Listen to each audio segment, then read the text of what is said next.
Hello parents, मैं हूँ पूजा राजपूत। इस चैनल पे आपको मिलती है प्रेगनेंसी से लेकर बेबी होने तक और उसके आगे के डेवलपमेंट से रिलेटेड सारी जानकारी। तो आइए मॉम की जर्नी को आसान बनाते हैं।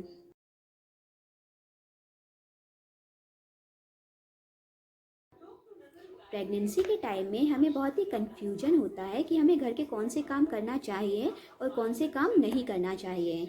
और अगर जो काम हम कर रहे हैं तो प्रेगनेंसी का टाइम क्योंकि अलग अलग स्टेज के अकॉर्डिंग आता है, तो कौन सा काम कब करना चाहिए, ये सारा कन्फ्यूजन बहुत ही ज़्यादा होता है। तो आपके इन सभी कन्फ्यूजन को क्लियर करने आपके लिए ये वीडियो लेकर आई हूँ मैं। तो आज इस वीडियो में आपके ये सभी डाउट क्लियर किए जाएंगे। तो हमें घर के कौन से काम कब तक करने हैं और कब नहीं करने हैं, ये पूरी तरह डिपेंड करता है कि आपकी प्रेगनेंसी का कौन सा ट्राइमेस्टर चल रहा है या कौन सा मंथ चल रहा है। क्योंकि पूरी स्टेज जो होती है बहुत ही अलग होती है। उसी तरीके से हमें डिवाइड करना होता है कि हमें कौन सा काम कब करना है। तो आइए हम स्टार्टिंग से समझते हैं कि प्रेगनेंसी जब स्टार्ट होती है तब से हमें घर के कौन से काम करना चाहिए और आने आने वाली स्टेज के अकॉर्डिंग हमें कौन से काम छोड़ते जाना है और नए कौन से काम स्टार्ट करते जाना है। तो आइए स्टार्ट करते हैं। सबसे पहले हम बात करेंगे फर्स्ट ट्राइमेस्टर की, क्योंकि जो फर्स्ट ट्राइमेस्टर होता है वो बहुत ही ज़्यादा रिस्की होता है। उस टाइम पर मिसकैरेज के भी, जैसे कि हमें पता है, बहुत ज़्यादा चांसेस होते हैं। तो उस टाइम पर हमें बहुत ही ज़्यादा केयर करने की ज़रूरत होती है। इसलिए उस टाइम पर आप ऐसा कोई भी काम ना करें जिससे आपके पेट पर वज़न पड़े। यानी जिसमें सबसे ज़्यादा ज़रूरी काम होता है घर का सबसे पहला आटा गूँदना। तो आप फर्स्ट ट्राइमेस्टर में आटा बिल्कुल मत गूँदिएगा, क्योंकि उससे बहुत ज़्यादा वज़न पड़ेगा आपके पेट में। सेकंड जो काम होता है पोछा लगाना, उसमें आपको बहुत ज़्यादा झुकना पड़ता है, बहुत ज़्यादा प्रेशर भी उसमें देना पड़ता है। तो आप उस काम को भी अवॉइड करिएगा। झाड़ू लगाना ऐसी चीज़ है कि आप खड़े खड़े भी धीरे धीरे लगा सकते हैं, तो वो चल जाएगा। बाकी ये दो काम आप फर्स्ट ट्राइमेस्टर में पूरी तरह अवॉइड करिएगा। इसके अलावा फर्स्ट ट्राइमेस्टर में आप कोशिश करिए कि आप कपड़े भी ना धोएं। अगर वॉशिंग मशीन है उसमें आप धो रहे हैं तो चलेगा, लेकिन अगर आप हाथ से बहुत ज़्यादा मेहनत करने की कोशिश कर रहे हैं तो ये काम आप फर्स्ट ट्राइमेस्टर में बिल्कुल भी ना करें। फर्स्ट ट्राइमेस्टर में जो इजी काम मैं आपको बताती हूँ आप ये करें तो ज़्यादा अच्छा रहेगा। जैसे कि आप सब्ज़ी काट लीजिए, रोटी सेक लीजिए, सब्ज़ी फ्राई कर लीजिए। इस टाइप के जो हल्के फुल्के काम हैं आप वो करिए। और बाकी काम के लिए अगर आपके घर में कोई है तो आप उनकी हेल्प लीजिए, लेकिन अगर कोई नहीं है तो ज़्यादा अच्छा रहेगा कि इस ड्यूरेशन में आप कुछ टाइम के लिए काम करने के लिए किसी को रख लीजिए। क्योंकि ये लाइफ में एक ही बार टाइम आता है, इसमें आप बिल्कुल भी रिस्क ना लें तो ज़्यादा अच्छा रहेगा। जो सेकंड ट्राइमेस्टर होता है अब हम उसकी बात करेंगे, यानी कि 4 to 6 मंथ की बात करेंगे। फर्स्ट ट्राइमेस्टर में तो हमें खींचातानी वाले काम, जिसमें भी पेट पर बल पड़े, वो सारे काम पूरी तरह अवॉइड करने हैं। लेकिन सेकंड ट्राइमेस्टर में आते आते आप धीरे धीरे अब काम करना स्टार्ट कर सकते हैं। जिसमें अगर आप आटा भी गूंद रहे हैं तो कोशिश करिए बहुत ही हल्के हाथों से आप गूंदिए, या भी सेकंड ट्राइमेस्टर में भी रहने ही दीजिए, थर्ड में करिएगा तो ज़्यादा अच्छा रहेगा। इस टाइम पे भी आप जो हल्के फुल्के छोटे काम थे उन्हें कंटिन्यू रखिए, और जो भारी काम है उन्हें ज़्यादा से ज़्यादा अवॉइड ही करना है। और भारी सामान तो हमें पूरे 9 महीने ही नहीं उठाना है, इस बात का बहुत अच्छे से ध्यान रखिएगा।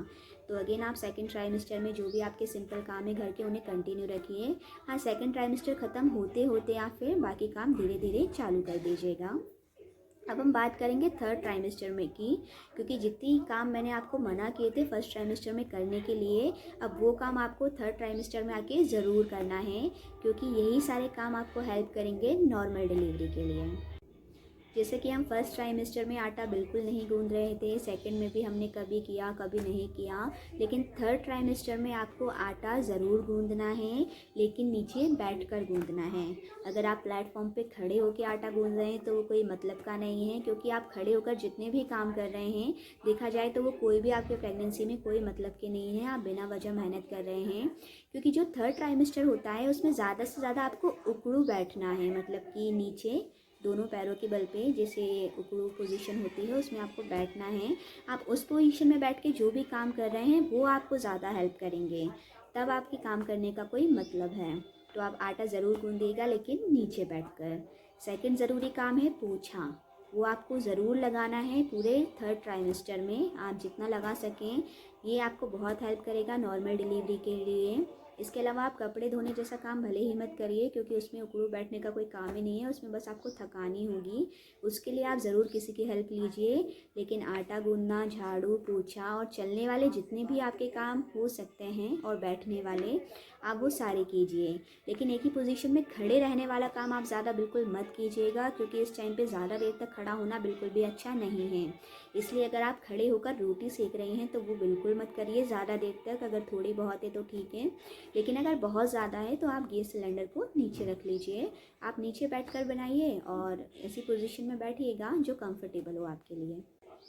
तो सबसे ज़्यादा यही वो काम होते हैं जिनमें हमें बहुत ज़्यादा कन्फ्यूजन होता है। तो ये मैंने आपको मंथ वाइज क्लियर कर दिए हैं, आप इसी हिसाब से इन्हें फॉलो कीजिए तो आपको बिल्कुल भी दिक्कत नहीं आएगी।